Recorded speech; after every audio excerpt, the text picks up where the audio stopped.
Welcome back in the show. बात करेंगे वफाकी हुकूमत ने 23 जनवरी को फाइनेंस बिल लाने का ऐलान कर दिया है। कारोबार में आसानियां और सरमायाकारों को सहूलियात देने का फैसला किया गया है।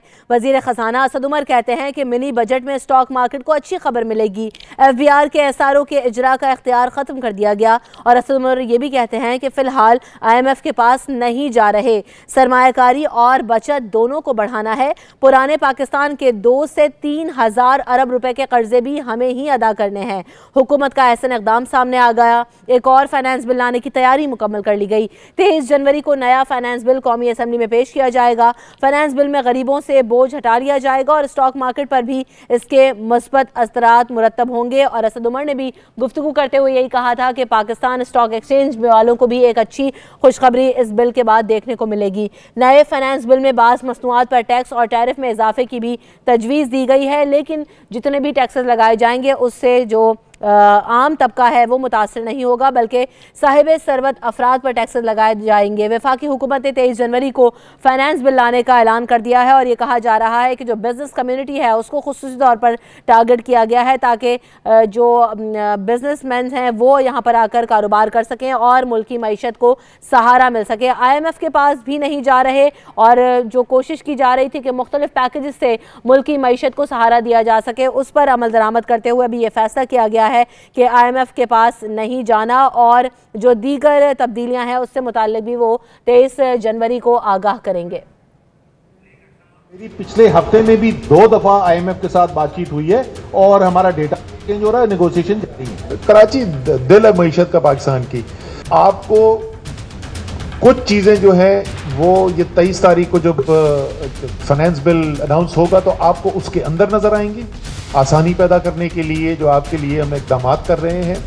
और कई और फैसले जो हैं जिसमें फाइनेंस बिल की जरूरत नहीं है, एडमिनिस्ट्रेटिव मेजर्स भी, वो आपको मेरे ख्याल में जनवरी के आखिर तक अनाउंसमेंट्स आनी शुरू हो जाएंगी। मेरे अंदाजे के मुताबिक अगर मैं तमाम ये चीज़ें जोड़ लूँ तो 2,000 और 3,000 अरब रुपए के दरमियान पुराना कर्जा है, जिसको मैं पुराने पाकिस्तान के कर्जे कहता हूँ, जो अदा करने 23 तारीख को जो आएगा फाइनेंस बिल, उसके अंदर चले मैं सिर्फ इतना कहता हूँ स्टॉक मार्केट के लिए भी अच्छी खबर होगी। वज़ीर आज़म इमरान खान ने जो पहली तकरीर की वज़ीर आज़म बनने के बाद, उस तकरीर के अंदर उन्होंने भारत की तरफ भी एक हाथ बढ़ाया कि आए, हमारे जो बाहमी मसाइल हैं और ज़ाहिर कश्मीर उसमें सबसे बड़ा मसला है, सबकी बात करें और तिजारत की भी बात करते हैं। मैं आपको ये बताऊं, बड़ी अफसोस की बात है कि भारत की हुकूमत ने उसका मज़बूत जवाब नहीं दिया।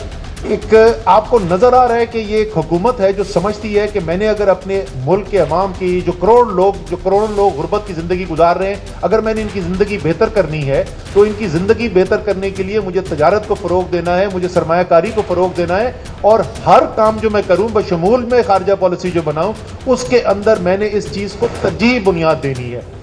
हमने पिछले 5 माह के अंदर जितने भी फैसले किए हैं उसमें तमाम में आपको इसकी झलक नजर आएगी। इसी पर बात करेंगे, हमारे नुमाइंदे राजा उस्मान ताहिर हमारे साथ मौजूद है। राजा उस्मान ताहिर, तो बताइएगा, ये कहा जा रहा है कि अब फाइनेंस बिल लाना है और कारोबार में आसानियां पैदा की जाएंगी, सरमायाकारों को सहूलियात देने का फैसला किया गया है, क्या फैसले किए जाएंगे मजीद? जी बिल्कुल, देखिए मनी जो फाइनेंस बिल जो लाया जा रहा है एक नया, उसकी बुनियादी वजह तो यही है कि हुकूमत को जो 175 रुपए का रेवेन्यू का शॉर्टफॉल है उसको कवर करना है और IMF से बैकडोर राब्ते अभी जारी हैं हुकूमत के। हालांकि हुकूमत इसका इनकार कर रही है, लेकिन बैकडोर पर राब्ते हो रहे हैं क्योंकि IMF ने भी ये कहा था कि जो रेवेन्यू शॉर्टफॉल है सबसे पहले उसको कवर करें।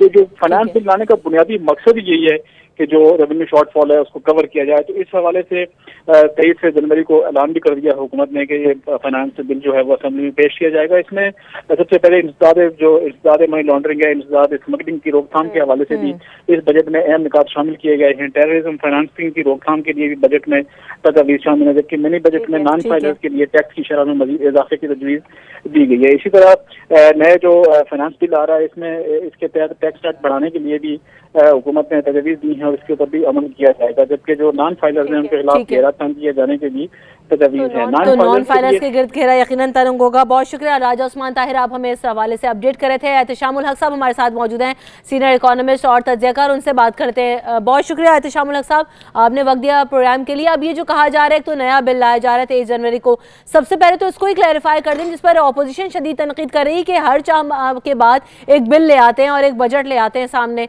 जबकि असद उमर साहब कह रहे हैं कि बेहतरी आई है इसीलिए लेकर आ रहे हैं ताकि सरमायाकारों को सहूलियात दें। देखिए रमशा, 70 सालों में ये पहली मरतबा शायद पाकिस्तान की तारीख में हो रहा है, शायद क्या बिल्कुल सही हो रहा है कि ये एक साल में चौथा बजट जो है ना वो पेश किया जा रहा है, मिनी बजट पेश किया जा रहा है। अगरचे इसमें तीसरा जो बजट है उसको वैसे वो कहते हैं मिनी बजट नहीं है। असद उमर साहब जिसमें 720 आइटम पे इन्होंने ड्यूटी में रद्द-बदल किया था और उसमें तकरीबन 700 से 650 से 700 अरब रुपया वहाँ से इनको मिला था। देखिए अब अहम सवाल ये है कि खजाना खाली है, हम बार टाइम में रह रहे हैं, पीस टाइम हमारे नहीं है, और जिस तरीके से फिस्कल डेफिसिट है, करंट अकाउंट डेफिसिट है और अखराजात और आमदनी का फर्क इतना ज्यादा हो गया कि आपको पैसे लिए बगैर गुजारा नहीं है। हुकूमत खुद मानती है कि 2.2 ट्रिलियन रुपीस के इनको कर्जे 5 माह में लेने पड़े सेंट्रल बैंक से, प्राइवेट बैंक से, बैंकों से जो अलग लिए। अब सवाल यह है कि सिल्वर लाइनिंग रक्षा इसमें क्या है?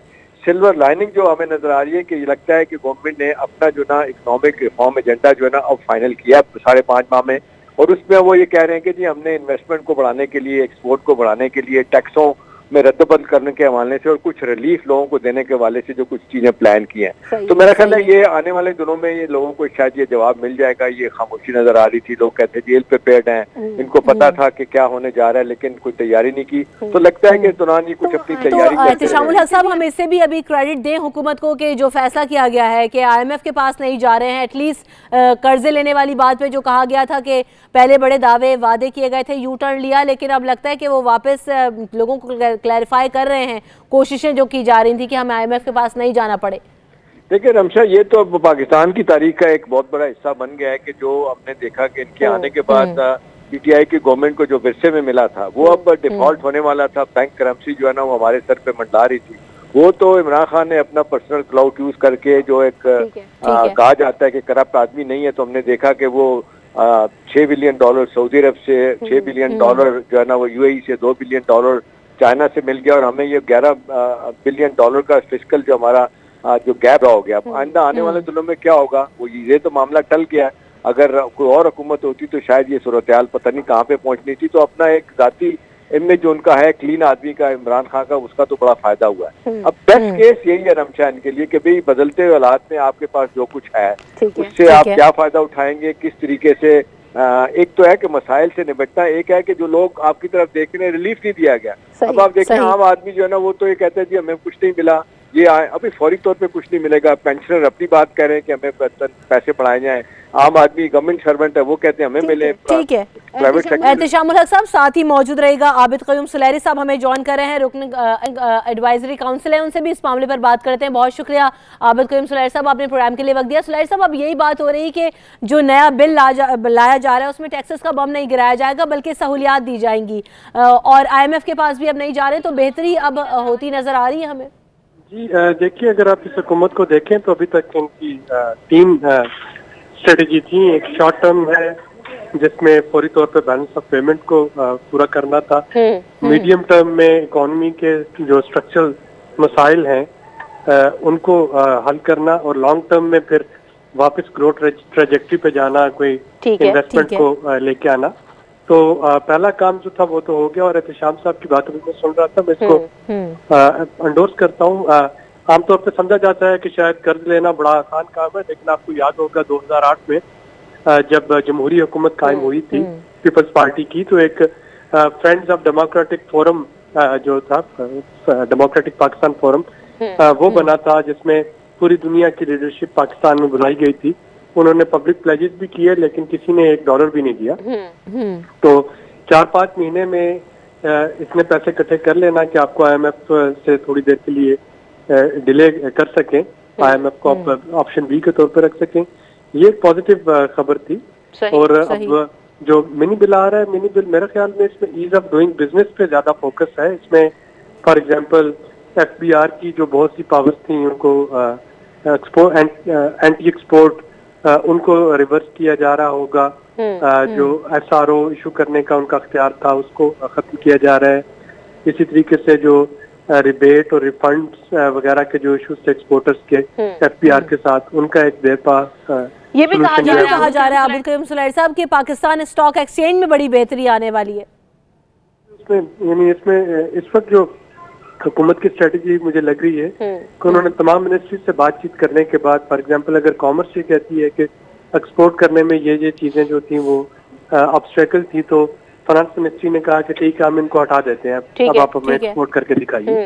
इसी तरीके से अगर स्टॉक एक्सचेंज में जो इन्वेस्टर्स थे अगर उनके लिए कुछ इशूज थे तो फाइनेंस मिनिस्ट्री इस वक्त उन इशूज को हटा देना चाह रही है, ताकि वो जो एक एक्सक्यूज है कि ये मुख्तलिफ रेड टेपिज्म और नौकरशाही अफसरशाही की वजह से मुल्क में सरमाया नहीं आता या मुल्क से एक्सपोर्ट नहीं होती, तो उन चीजों को काफी हद तक उसमें आसानी पैदा करने की कोशिश की जा रही है। ठीक है, बहुत शुक्रिया। आबिद कयूम सुलैर साहब हमारे साथ मौजूद है। एहतशामुल हक साहब, क्विकली अभी जो बात आबिद कयूम साहब भी कर रहे थे कि जो लॉन्ग टर्म अब पॉलिसी, शॉर्ट टर्म जो करना था वो अब कर चुके हैं, तो लॉन्ग टर्म पॉलिसीज पर अगर इम्प्लीमेंटेशन होती है तो आगे आने वाले दिनों में हम देखते हैं कि महंगाई का खात्मा होगा और इकोनॉमी जो सिचुएशन है वो बेहतर होगी।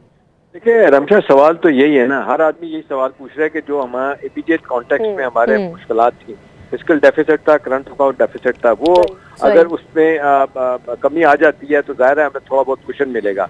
अब सवाल ये कि जो अब तीसरा या चौथा ये मिनी बजट पेश होने जा रहा है, इसमें रिलीफ भी आते हैं और इन्वेस्टमेंट की प्रमोशन के लिए नए मेजर्स आते हैं, एक्सपोर्ट प्रमोशन के लिए, एक्सपोर्ट की बढ़ाने के लिए मेजर्स आते हैं।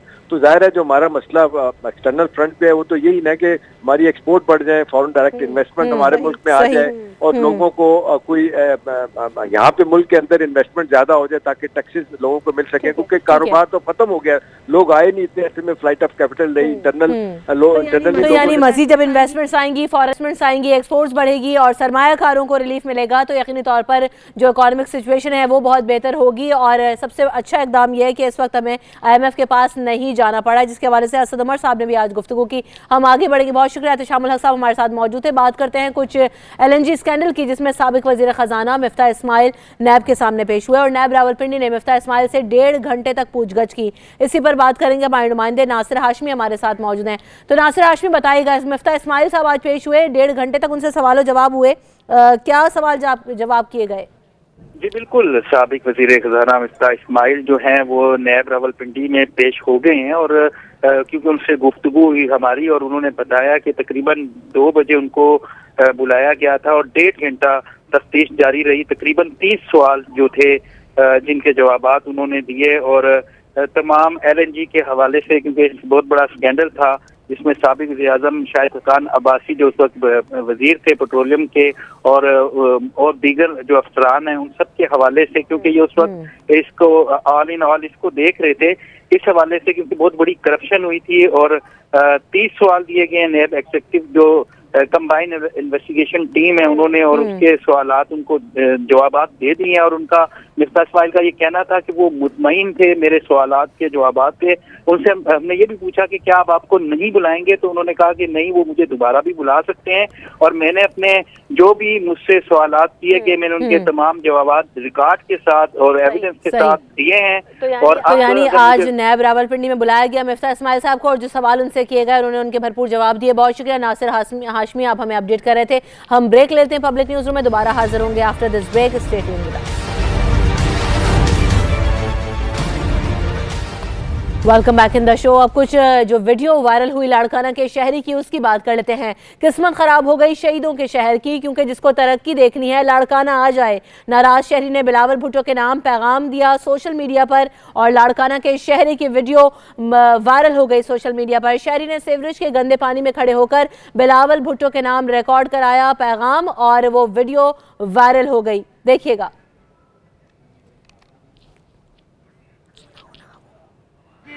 तो सर मिल आए कभी बिलावल से छोटी अपनी इतनी अपील है, लार कान काना आके के दिन को सर मिल को देख ले। किस्मत खराब हो गई, किस्मत खराब हो गई शहीदों के शहर की। तो ये वीडियो वायरल हुई जो कि आपने भी देखी पब्लिक न्यूज की स्क्रीन पर। नवाज जारी हमारे नुमाइंदे हमारे साथ मौजूद। नवाज जारी, वीडियो के साथ साथ जो जगह का इंतखाब किया गया, नाले के पानी में खड़े होकर ये वीडियो बनाई गई है, क्या हाल अहवाल है लाड़काना के शहर का? बिल्कुल किस्मत खराब हो गई है शहीदों के शहर की। एक जानिब पाकिस्तान पीपल्स पार्टी के चेयरमैन और सिंध हुकूमत की जानिब से सब अच्छा के दावे किए जाते हैं। दूसरी जानिब ये शहीदों का शहर है। शहीद मोहतरमा बेनजीर भुट्टो की मज़ार भी कुछ किलोमीटर दूर है यहाँ से। शहीद जुल्फ़िकार अली भुट्टो की मज़ार कुछ किलोमीटर दूर है। यहाँ पर एक शहरी ने मस्जिद के सामने खड़े होकर बिलावल भुट्टो जरदारी, पाकिस्तान पीपल्स पार्टी के को चेयरमैन को ये सोशल मीडिया के थ्रू पैगाम दिया है कि आए शहीदों के शहर देखें और यहाँ देखें कि गंदगी कितनी फैली हुई है। और वो जो शहरी है वो मस्जिद के सामने से आगे बढ़ के जो है वो दूसरी गली भी हमें दिखा रहा है, जहाँ पर भी देखा जा सकता है कि पूरी गली में सीवेज का पानी जो है वो भरा हुआ है। और दूसरी जानिब सिंध हुकूमत की जानिब से सब अच्छा के दावे किए जाते हैं। एक दिन पहले जो है वो सिंध काबीना का इजलास हुआ है, उसमें भी जो है वो बिलावल भुट्टो जरदारी की जानिब से सरजमिश की गई है वज़रा की कि आप काम नहीं कर रहे। दूसरी जानिब ये वीडियो जो है वो सोशल मीडिया पर वायरल हो गई है, जिसमें लाड़काना की सूरत हाल को देखा जा सकता है। जी, तो लाड़काना की सूरत हाल को देखा जा सकता है और लाड़काना के शहरी ने इस हवाले से आवाज बुलंद की। नवाज दाहरी, आप हमें अपडेट कर रहे थे, आपका बहुत शुक्रिया। और अब कुछ बात करते हैं मौसम की सूरत हाल की। तो मुल्क भर में कहीं बारिश और कहीं बर्फबारी का सिलसिला जारी है, जिसके बायस सर्दी की शिद्दत में इजाफा हो गया। बाला इलाकों की बात की जाए तो वहां पर शदीद बर्फबारी से शहरियों को मुश्किलात का भी सामना करना पड़ रहा है। गिलगित और गिरदोनवाह में गुज़श्ता कुछ रोज से होने वाली बर्फबारी ने पहाड़ों को अपनी लपेट में ले रखा है, जबकि सूरज की हल्की हल्की किरणें पड़ने से बर्फ सफेद मोतियों की तरह चमक रही है। दूसरी जानिब महकमा मौसमियात ने आइंदा 24 घंटे में मजीद बर्फबारी पड़ने का इम्कान जाहिर किया है।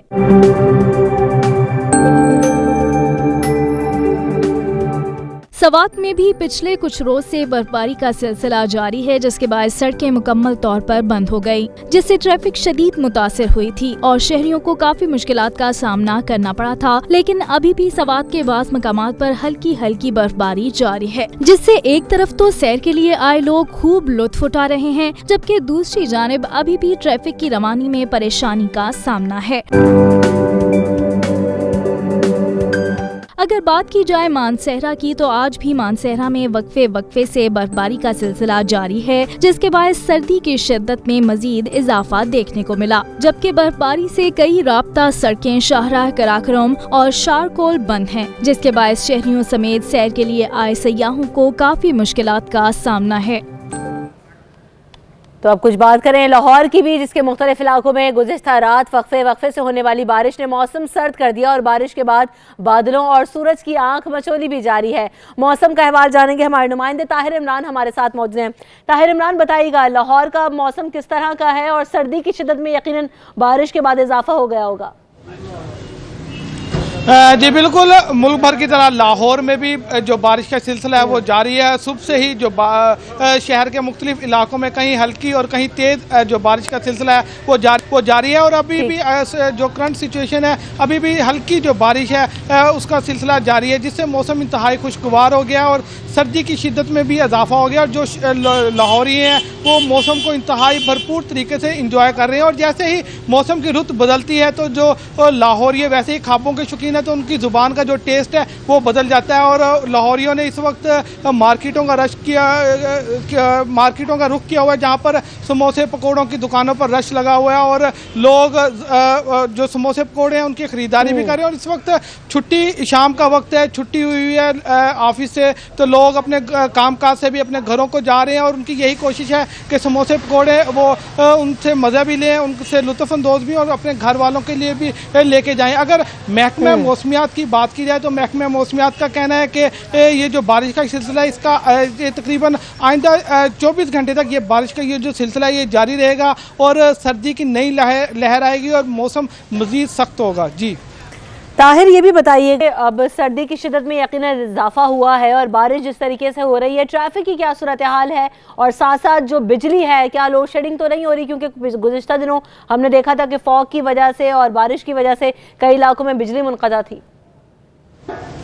जी बिल्कुल, मौसम तो लोग जो शहरी हैं वो एंजॉय करें, लेकिन इसके साथ साथ जो पुराने फीडर्स हैं वो भी ट्रिप होने की वजह से कई इलाकों में जो बिजली है वो भी गई है, और जिससे जो शहरियों का जो सुहाना मौसम है उसका मज़ा भी किरकिरा हुआ है। और कुछ इलाकों में फीडर ट्रिप करने की वजह से वहाँ पर अभी तक लोड शेडिंग का जो सिलसिला है वो जारी है। ताहम जो अंदरून का इलाका है, उसके साथ साथ शादरा का और घास मंडी का और वादद रोड का इलाका है, वहाँ पर अभी भी बिजली गई हुई है। और शहरी कह रहे हैं कि उनकी जो मज़ा है वो किरकिरा हो चुका है, क्योंकि सुहाना मौसम है इसको वो बेहतर तरीके से एंजॉय नहीं कर रहे। और इंतज़ामिया से यही शिकवा शिकायत कर रहे हैं कि उनका ये जो मसला है इसको फौरी तौर पर इसका अदाला किया जाए, ताकि इस जो शहरी हैं वो उन इलाकों के जो शहरी हैं वो भी मौसम को बेहतर तरीके से एंजॉय कर सकें। जी ठीक है, बहुत शुक्रिया इमरान, आपने हमें सारे मामले पर और वेदर की सूरत हाल से अपडेट किया, आपका शुक्रिया। आगे बढ़ते हैं। साबिक वज़ीर आला पंजाब शहबाज शरीफ की फिजियोथेरेपी कर ली गई है और अपोजिशन लीडर की फिजियोथेरेपी मिनिस्टर्स एनक्लेव में की गई है। गुज़िश्ता कुछ दिनों से उन्होंने तबीयत नासाजी का शिकवा किया था और उन्होंने बताया था कि उनकी कमर में भी दर्द है, जिस पर उन्हें फिजियोथेरेपी रेकमेंड की गई थी। तो उनकी जो फिजियोथेरेपी है वो मुकम्मल कर ली गई है। अपोजिशन लीडर की जो फिजियोथेरेपी की गई वो मिनिस्टर्स एनक्लेव में की गई। साबिक वज़ीर आला पंजाब शहबाज शरीफ की तबीयत गुज़िश्ता कुछ दिनों से नासाज थी, जिस पर उन्होंने शिकायत जाहिर की थी कि उनकी कमर में कुछ दिनों से दर्द है, जिसके बाद उनको फिजियोथेरेपी रेकमेंड की गई थी, जो कि मिनिस्टर एनक्लेव में कर ली गई है। हम यहाँ पर ब्रेक लेंगे, ब्रेक के बाद दोबारा हाजिर होंगे।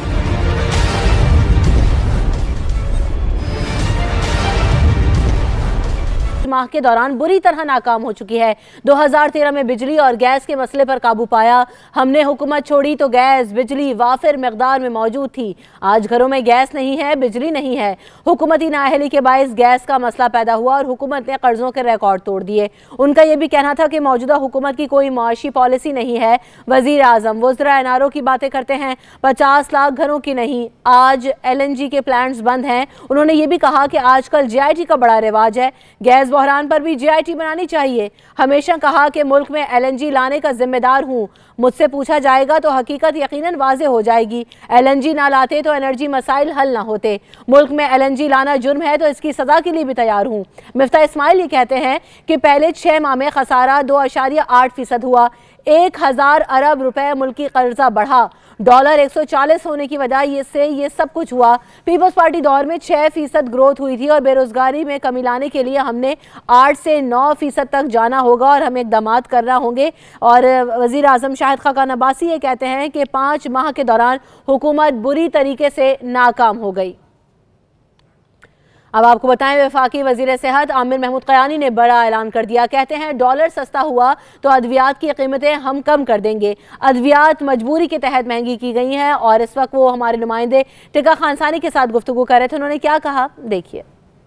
कीमतें क्यों महंगा करनी पड़ी, ये हम बात करते हैं आमिर महमूद क़यानी साहब से। अच्छा सर, ये बताइएगा कि अद्वियात की कीमतें 15% जो है वो बढ़ा दी गई हैं। इसका बाकायदा ट्रैप ने, ड्रग रेगुलेटरी अथॉरिटी ने नोटिफिकेशन भी जारी कर दिया है। अद्वियात की कीमतें वाकई डॉलर की वजह से महंगी करनी पड़ी हैं या कोई प्रेशर भी था? अद्वियात की कीमतों में जो इजाफा हुआ है वो 9 से 15% हुआ है और कुछ तो कवानीन के मुताबिक हुआ है क्योंकि वो कर रहे थे। और दूसरा, पिछले 1 साल से डॉलर की कीमत मुसलसल 30% बढ़ी है।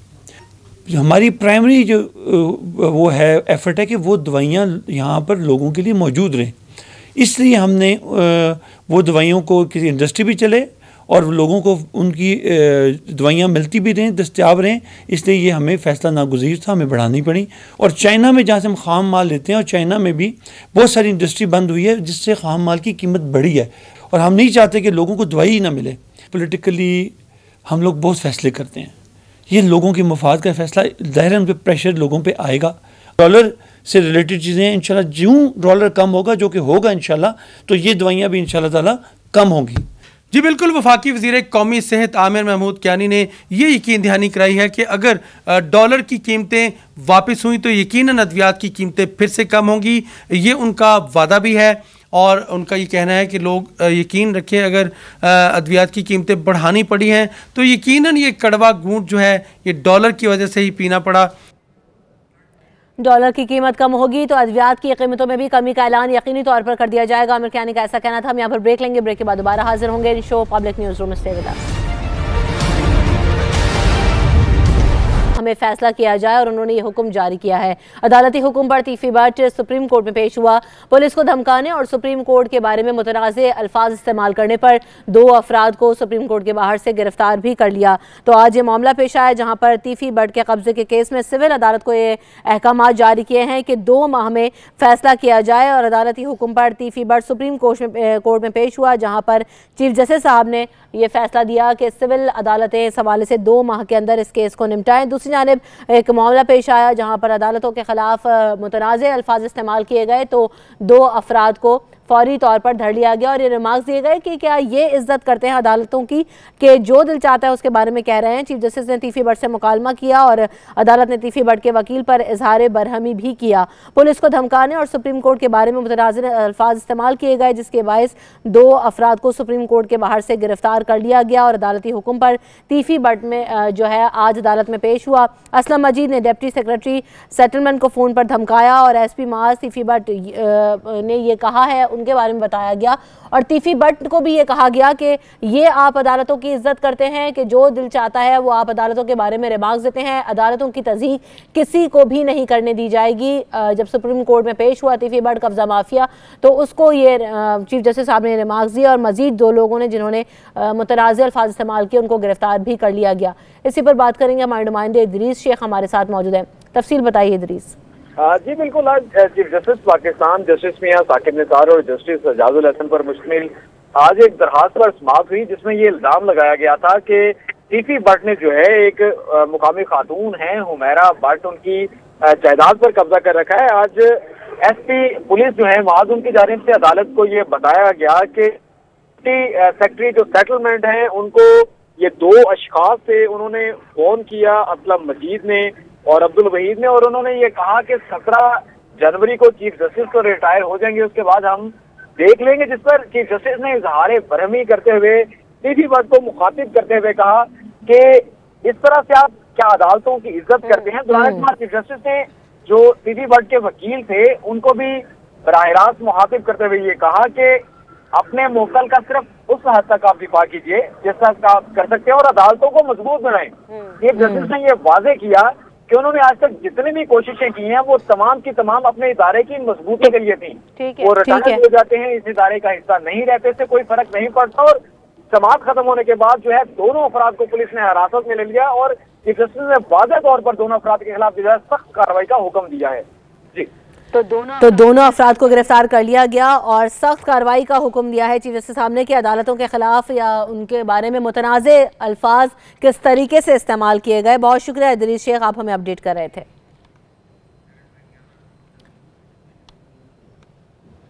तो आज हमने देखा कि तीफी भट्ट अदालत में पेश हुआ जहां एक शहरी हुमैरा भट्ट, उनकी दरख्वास्त पर समाअत हुई और ये उनकी जो जायदाद थी उस पर कब्जा किया गया तीफी भट्ट की जानिब से। तो उस पर चीफ जस्टिस ने सिविल अदालत को ये फैसला करने का हुक्म दिया है कि 2 माह में इस केस को निपटाया जाए और इस पर फैसला सामने लेकर आया जाए। आगे बढ़ते हैं, कुछ बात करेंगे और ख़बर आपको देंगे। कीमती सामान बैरून मुल्क भिजवाना हुआ आसान, अहम दस्तावेजात हों तो अब हुकूमती इदारे भी ये सर्विस फराहम करने को तैयार हैं। पाकिस्तान पोस्ट ने एक्सपोर्ट पार्सल सर्विस शुरू करने का फैसला किया है। इससे छोटे ताजर मुस्तफीद होंगे। इब्तदाई तौर पर फैसलाबाद, सियालकोट और लाहौर में ये सर्विस शुरू की जाएगी। इसी पर बात करेंगे, हमारे नुमाइंदे टिका खान सानी हमारे साथ मौजूद हैं। टिका खान सानी, बताइएगा कब से इस सर्विस का आगाज होगा? जी बिल्कुल, बाज़ाब्ता तौर पर आगाज कर दिया गया है। पाकिस्तान एक्सपोर्ट सर्विस जो है ये पाकिस्तान पोस्टल सर्विसेज की तरफ से 150 इदारों के साथ बाकायदा MOU साइन हो चुका है और ये 175% आम जो प्राइवेट कोरियर कंपनीज हैं उनसे 175% जो है वो कम कीमत पे बाकायदा बुकिंग की जाएगी और इब्तदाई तौर पे कम से कम 8 से 10 ऐसे ममालिक हैं जहाँ पे ये सर्विस जो है वो प्रोवाइड की जाएगी। यहाँ पे कम जो छोटे दर्जे के कारोबारी लोग हैं और दरमियाने दर्जे के कारोबारी लोग हैं उनके लिए ये सर्विस शुरू की गई है। इसमें रेवेन्यू जो है वो मुकर्रर किया गया है कम से कम इस साल के आखिर तक, चूंकि पाकिस्तान पोस्टल को सारे से निकालना है और साथ साथ होम डिलीवरी सर्विस भी शुरू की गई है। इसमें EMS प्लस सर्विस जो है इसका नाम दिया गया है। घर से बाकायदा बुकिंग के बाद या इदारों से मुतल्लिका इदारों से। तो टिका खान सानी, ये जो सहूलियात हैं ये तमाम शहरों में इस वक्त मैसर होंगी? जी बिल्कुल, तमाम पाकिस्तान के तमाम शहरों में मैसर होंगी, लेकिन जो 3 बड़े शहर जिनका जिक्र किया आपने, सियालकोट, लाहौर और फैसलाबाद, चूंकि यहाँ पे छोटे एयरपोर्ट मौजूद हैं और यहाँ पे सेम डे सर्विस प्रोवाइड की जाएगी और सेम डे डिलीवरी होगी विद इन पाकिस्तान और पाकिस्तान से बाहर भी कम से कम 8 से 10 ऐसे ममालिक है जहाँ पे UAE, सऊदी अरब, इसके अलावा चीन, ऑस्ट्रेलिया और साथ ही मलेशिया और दीगर अमेरिका, बरतानिया, इन ममालिक में ये सर्विस जो है ये दी जाएगी। उसके बाद न सिर्फ ये एक्सपोर्ट बल्कि बाहर से लोग चीजें भिजवा भी सकेंगे, ये सर्विस भी शुरू होगी। कम से कम इसमें 1 महीना बाकी है, फरवरी के आखिर तक दीगर तमाम ममालिक से ये सर्विस जो है वो शुरू कर दी तो जाएगी। पहले एक्सपोर्ट पार्सल सर्विस शुरू करने का फैसला किया गया है, तमाम शहरों में इसको सहूलियात दी जा रही है। बहुत शुक्रिया टिका खान सानी, आपने हमें सारे मामले पर अपडेट किया।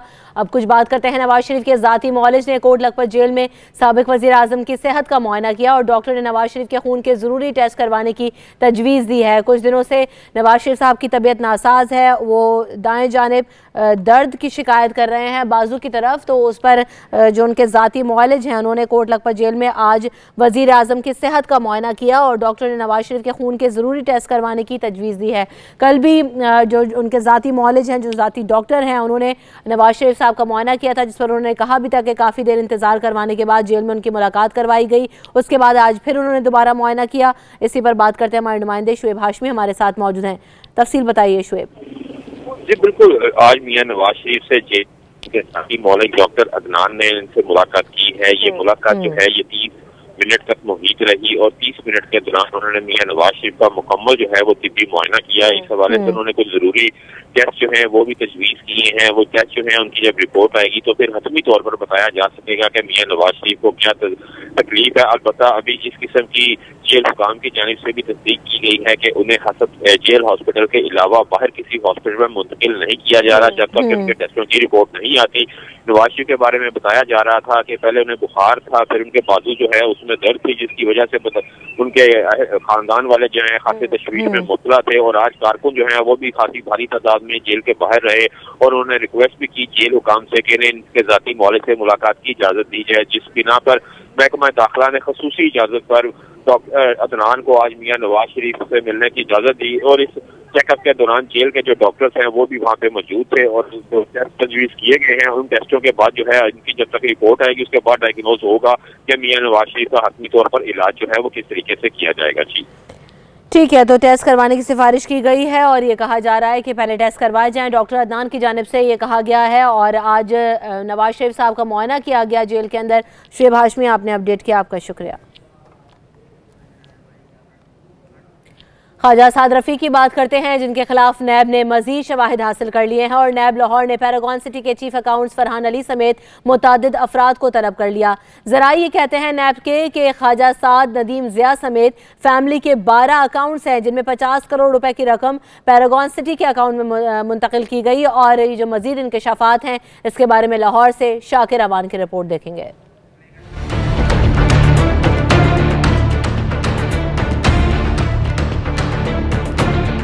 नैब ने साबिक वजीर रेलवे ख्वाजा साद रफीक के बेनामी अकाउंट से मुतल्लिक ठोस शवाहिद हासिल कर लिए हैं। नैब ज़राए का कहना है कि ख्वाजा साद रफीक पैरागॉन सिटी के अकाउंट से मुख्तलिफ अफराद को अदायगियाँ करते थे। नैब को मौसूल दस्तावेजात के मुताबिक पैरागॉन सिटी के अकाउंट से 50 करोड़ रुपए की 200 ट्रांजेक्शन हुई और ये रकम ख्वाजा साद रफीक, ख्वाजा सलमान रफीक और नदीम ज़िया समेत फैमिली के 12 अकाउंट्स में मुंतकिल हुई।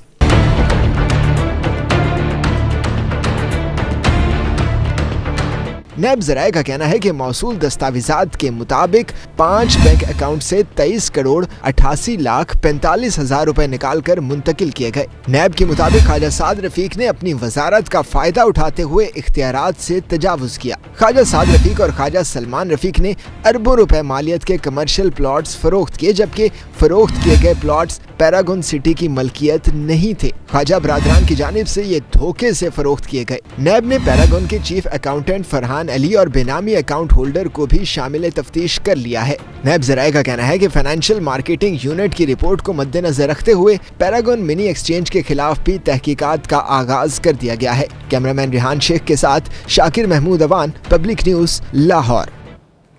शाकिर रवान हमारे नुमाइंदे हमारे साथ मौजूद हैं, इस पर मजीद उनसे बात करते हैं। तो शाकिर रवान, ये बताइएगा कि अब मजीद इंकशाफात हो रहे हैं, जो 12 अकाउंट्स हैं ये किन किन के नामों पर हैं? 50 करोड़ रुपए की रकम पैरागॉन सिटी के अकाउंट्स में गई।